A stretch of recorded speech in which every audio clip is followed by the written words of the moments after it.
saudara-saudariku yang terkasih dalam Yesus Kristus. Selamat berjumpa lagi dengan saya, Pastor Stefanus Chandra, dalam INRI, Injil dan Renungan hari ini, channel renungan yang sama kita cintai ini. Adapun tema renungan kita hari ini adalah mengikuti Yesus. Dan perikopa yang akan kita pakai untuk renungkan bersama pada hari ini 5 Agustus 2022 diambil dari perikopa Injil Matius pasal 16 ayat 24 sampai 28. Saya berharap kita semua membaca perikopa ini bagi bekal hidup kita hari ini.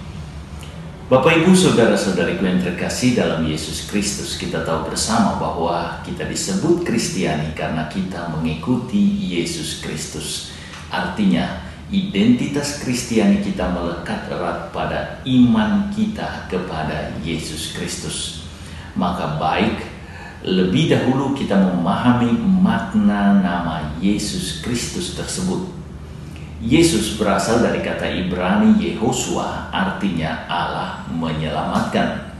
Kata Kristus sendiri berasal dari kata bahasa Yunani Christos, artinya yang terurapi.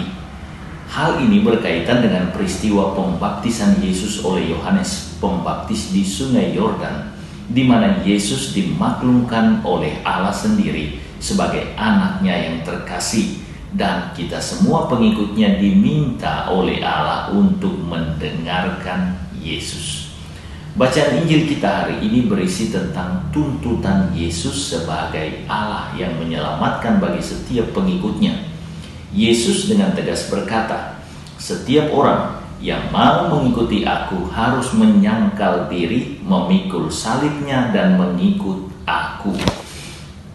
Terdapat 3 hal penting sebagai syarat mengikuti Yesus dalam sabda Yesus tersebut.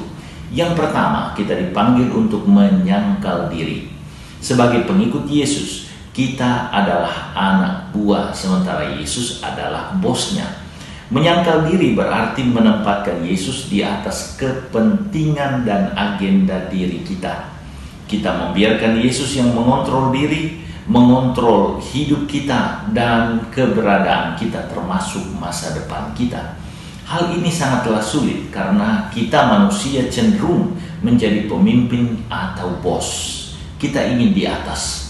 Setiap manusia juga mau mengatur dirinya sendiri secara bebas. Menjadi murid Yesus berarti membiarkan Yesus yang menjadi pengontrol hidup kita, jurumudi hidup kita, dan tentu saja tujuan dari seluruh keberadaan kita. Dengan demikian kita memberikan diri seluruhnya kepada Yesus. Yang kedua, tuntutan dari Yesus bagi para muridnya adalah memikul salib. Salib bagi manusia Romawi adalah jalan penghukuman yang paling keji.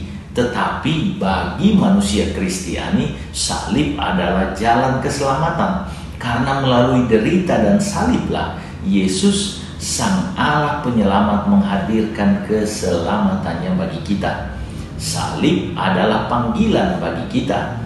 Segala kelemahan diri, tantangan hidup, tanggung jawab, kerja, panggilan melayani sesama, pendek kata keterbatasan diri, dan segala permasalahan kehidupan dari diri kita dan komunitas adalah bagi kita sebuah panggilan untuk kita jawab, untuk kita pikul, untuk kita jalani, untuk kita layani, dan untuk kita pecahkan dan selesaikan.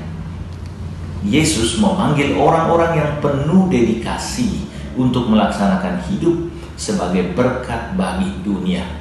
Salib justru mengembangkan kita, dan dari kemampuan kita, yakni kesetiaan kita memikul salib, kita mendapatkan kepuasan akan hidup jika kita jalani hidup ini dengan setia. Dan yang ketiga, Bapak Ibu saudara-saudariku, tuntutan Yesus jelas, mengikuti Yesus. Jalan Yesus adalah jalan kehidupan dan jalan kasih. Mengikuti Yesus berarti melalui jalan dan cara Yesus melaksanakan hidupnya. Hal terutama yang dibagikan Yesus kepada kita adalah kasih. Kita dipanggil untuk membagikan jalan kasih Yesus ini tanpa syarat. Yesus melayani kita bukan untuk populer, bukan untuk mendapatkan nama, bukan untuk dihargai, atau mendapatkan keuntungan finansial atau sejenisnya. Ini jauh dari Yesus.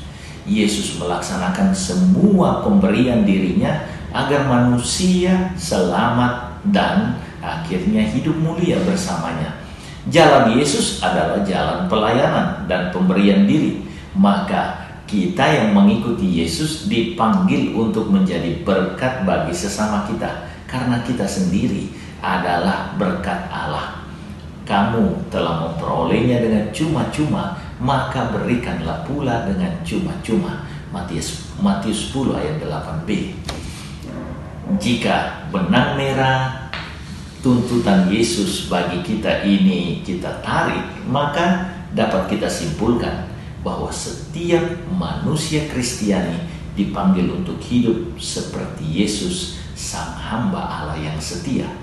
Kita adalah hamba Yesus, dan sebagai hamba Yesus kita dipanggil untuk teguh kukuh menjalani hidup sebagai abdi sesama, sebagai jalan iman dan pengabdian kita kepada Yesus. Semoga kita laksanakan. Tuhan Yesus memberkati.